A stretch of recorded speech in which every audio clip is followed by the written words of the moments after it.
નમસ્કાર. પાટીલને લઈને ભયંકર ખબર. નવસારીના સાંસદ CR પાટીલને દેશના જળશક્તિ મંત્રી બનાવવામાં આવ્યા છે, પણ તેમના જ લોકસભા ક્ષેત્રમાં વર્ષો જૂની પાણી સમસ્યાને મહિલાએ વિરોધ કરવા મજબૂર કરી છે. આજે 100થી વધુ મહિલાઓએ ખાલી બેડા લઈને પાણી લઈને આયે હૈ યે પાણી પી લેકે જાએંગે જેવા સૂત્રોચ્ચાર કરી નિંદ્રાધીન તંત્રને જગાડવાનો પ્રયાસ કર્યો હતો. છેવાડાના માનવી સુધી પહોંચવાનું પાણી અને સરકારના મુખ્ય ફરજ છે, તેમ છતાં પણ ઘણા વિસ્તારોમાં પાણી નથી પહોંચી રહ્યું.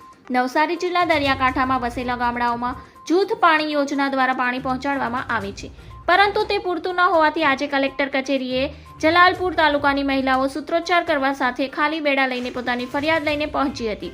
આ મામલે પાણી પુરવઠા વિભાગને ફરિયાદ કરી થાકેલા ગ્રામજનો સૂત્રોચ્ચાર સહિત વિરોધનો માર્ગ અપનાવી કલેક્ટર કચેરીએ પહોંચ્યા હતા. મહિલાઓએ પાણીની જરૂરિયાતના પ્રતિકરૂપે ખાલી બેડા લાવીને સૂત્રોચ્ચાર કર્યા હતા.